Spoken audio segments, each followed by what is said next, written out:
Good morning, dear student. Today I will study about sets. Now, looking here, अब हम आपको sets के बारे में कुछ बताना चाहेंगे. देखते हैं sets. A sets is a collection of well-defined distinct object. Okay?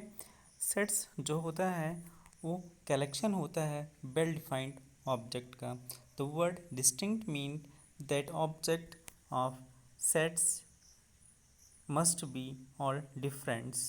It means जो आपका सेट होगा वो कलेक्शन होगा किसका, वेल डिफाइंड ऑब्जेक्ट का. मतलब जैसे भी आपके क्लास में डिफरेंट डिफरेंट सब्जेक्ट की जितने भी बुकें हैं उनका जो एक कलेक्शन होगा उसको हम एक सेट्स बोलेंगे. ठीक है, तो आई थिंक आपको समझ में आया होगा.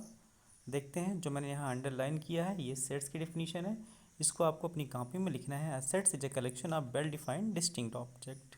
ओके, यहाँ आपको एग्जाम्पल दिए गए हैं. जैसे एग्जाम्पल नंबर फर्स्ट आपका है ये, all even natural number less than 15, that is 2 4 6 8 10 12 and 15. These are the even numbers less than 15. So the sets is 2 4 6 8 10 12 and 14. तो आपका जो सेट फॉर्म होगा वो होगा 2 to 14. मीन्स ये जो आपका सेट होगा ये इवन नेचुरल नंबर का होगा और कैसा होगा, कितना होगा, लेस देन 15 होगा. तो इसको हम हमेशा हम सेट्स को कर्ली ब्रैकेट के अंदर डिनोट करते हैं. तो डिनोशन हम आपको आगे बताएंगे. Prime factor of 220. तो जैसा आप देख पा रहे हैं आपका यहाँ आपको प्राइम फैक्टर दिखाया है 220 का, तो सॉरी 210 का, 2 3 5 एंड 7. नेक्स्ट थर्ड एग्जाम्पल आपका देख पा रहे हैं यहाँ पर आप. तो एग्जाम्पल आपको दिख रहे होंगे, all student of your class whose height exceed 145 centimeter all days of a week. तो हम बात करेंगे सेट्स की. जैसे है आपके जो भी वीक के डेज होते हैं, that is Sunday Monday Tuesday that is 7 days. Means एक वीक में 7 डेज होते हैं तो उनका जो कलेक्शन हो गया उसको हम सेट बोलेंगे. तो आपको एक सेट बनेगा किसका, all days of a week means Sunday Monday Tuesday का. तो टोटल 7 डेज होंगे. इनका जो कलेक्शन होगा उसको हम एक सेट बोलेंगे.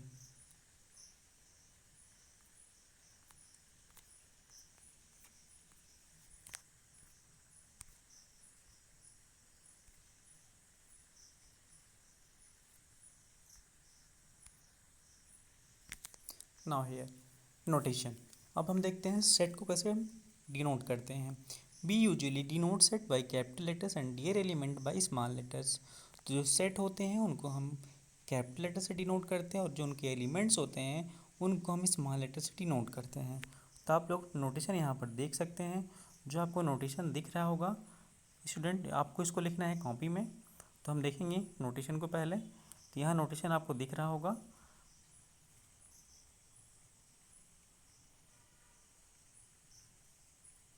ये आपका नोटेशन, इसकी डेफिनेशन आपको कॉपी में लिखना है. इसलिए हम नोट्स आपको प्रोवाइड कराएंगे. Notation we usually denote sets by capital letters and their element by small letters. तो जो सेट होते हैं उनको हम कैपिटल लेटर से डिनोट करते हैं एंड उनके जो एलिमेंट होते हैं उसको हम स्मॉल लेटर से डिनोट करते हैं. इसको भी हमने नोट्स में अच्छे तरीके से डिस्क्राइब किया है, तो आप लोग नोट से भी समझ सकते हैं. If x is an element of set A B right x belong to A. यहाँ पर आप जो सिंबल देख पा रहे हैं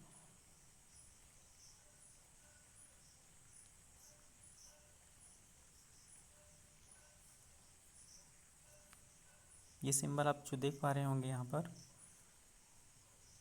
ये symbol x belong to A. It means जो एक्स है वो ए का एलिमेंट है. ये जो सिंबल आपको दिख रहा होगा ये एक्स बिलोंग टू ए, इस सिंबल को हम बिलोंग टू बोलेंगे. और इसका मतलब होता है कि जो एक्स है वो ए सेट ए का एक एलिमेंट है. If x is an element of set A B right here x belong to a, which means that x belong to a और x is an element of a. means जो x है set a का एक element है. all the element of set are enclosed in the curly bracket. तो जो भी sets के एलिमेंट होते हैं उनको हम कर्ली ब्रैकेट के अंदर लिखते हैं. तो जो आप यहाँ देख पा रहे होंगे ये आपका कर्ली ब्रैकेट है. इस ब्रैकेट को हम बोलेंगे curly bracket. And are separated by comma, और जो सेट के एलिमेंट होते हैं उनको हम कामा से सेपरेट करते हैं। तो नोटेशन में मैंने आपको डेफिनेशन दी है कि जो सेट्स होते हैं उनको हम कैपिटल लेटर से डिनोट करते हैं और उनके एलिमेंट को हम स्मॉल लेटर से डिनोट करते हैं। तो मैंने वहाँ आपको सेट बताया है और सेट के एलिमेंट बताए हैं। अगर आपके सेट के एलिमेंट अल्फ़ाबेट में हैं तो उनको हम स्मॉल लेटर से डिनोट करते हैं। अगर वो नंबर में है तो एज इट इज़ हम लिखते हैं कामा से उनको सेपरेट करके।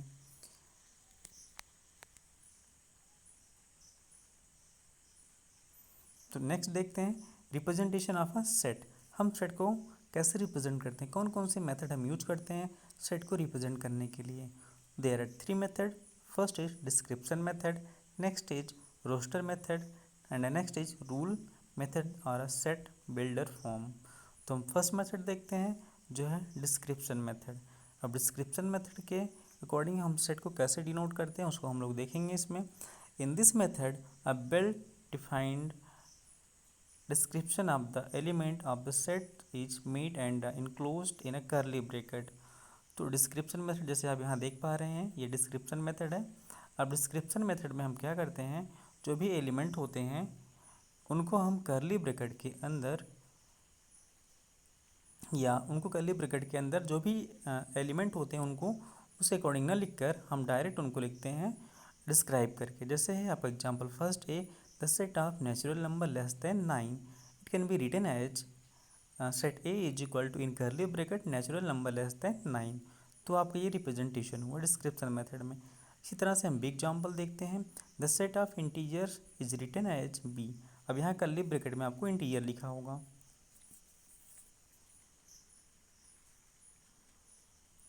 फिर हम नेक्स्ट 2 मेथड देखते हैं, रोस्टर मेथड और tabular method. In this method, तो रोस्टर मेथड आप देख सकते हैं यहाँ पर, ये आपकी है रोस्टर।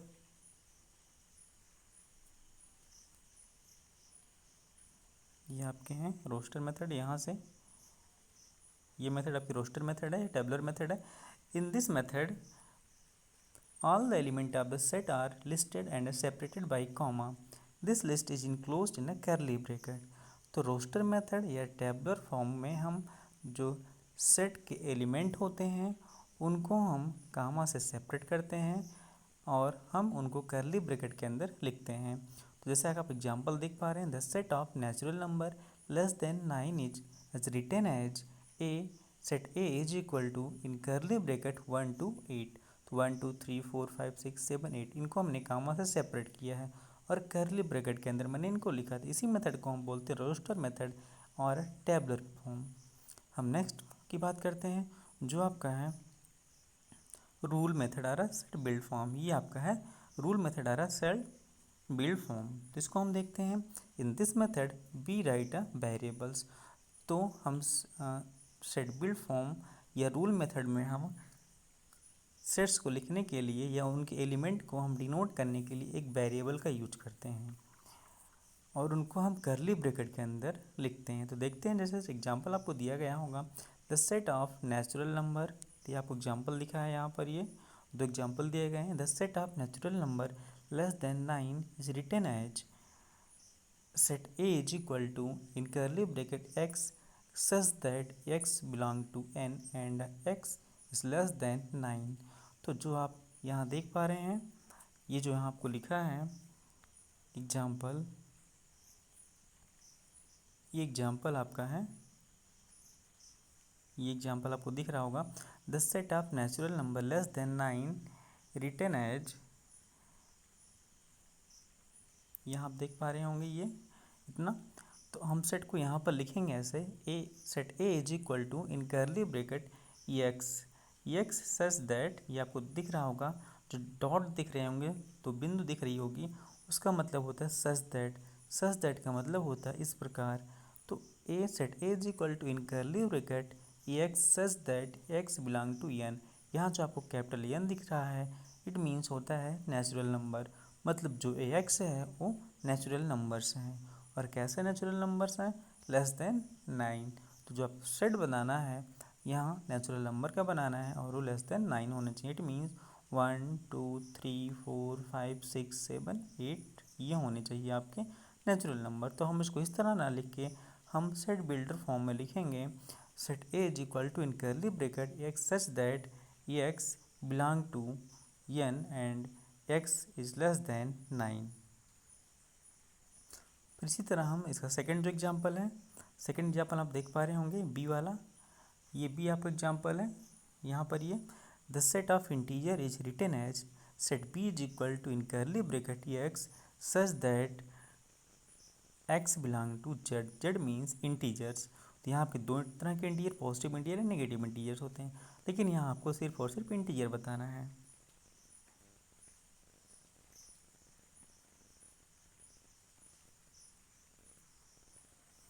तो उसके बाद हम देखते हैं यहाँ पे एक्सरसाइज है।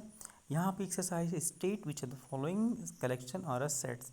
तो आप स्टूडेंट यहाँ देख पा रहे होंगे, आप जो पहले एक्सरसाइज है वो 1.1 है, और यहाँ पर जो फर्स्ट क्वेश्चन है the state which of the following collection और सेट। आपको बताना है कि जो भी क्वेश्चन यहाँ दिए गए हैं इसमें से कौन से सेट को फॉर्म करते हैं, किससे आपका सेट फॉर्म हो सकता है, तो कौन सा ऐसा कलेक्शन है जो सेट फॉर्म कर सकता है। तो फर्स्ट क्वेश्चन आपका है, यहाँ हम देख सकते हैं जो फर्स्ट आपका है टेस्टी फूड आइटम। जैसे टेस्टी फूड आइटम में आपके ढेर सारे फूड आइटम आते हैं, तो हम उनको काउंट नहीं, मतलब ढेर सारे फूड आइटम तो उनका सेट जो होगा वो अनलिमिटेड होगा, तो मतलब उसको हम काउंट अभी ऐसे काउंट जनरली काउंट नहीं कर पाएंगे, तो जो इसका सेट होगा वो नहीं बन पाएगा। जो फर्स्ट आपका है वहाँ हम लिखेंगे this is not a set, जिससे हम सेट बना नहीं सकते हैं। The language spoken in India. तो जो आपका बी पार्ट है यहाँ देख पा रहे होंगे, जो बी पार्ट है ये the language spoken in India. तो जैसा कि आपके भारत में जो लैंग्वेज बोली जाती हैं उनका जो एक सेट होगा, उनका एक कलेक्शन जो होगा वहाँ से एक सेट फॉर्म हो जाएगा, तो यहाँ पर आपका ये सेट बनेगा। इसका मतलब ये स्टेटमेंट आपका करेक्ट है।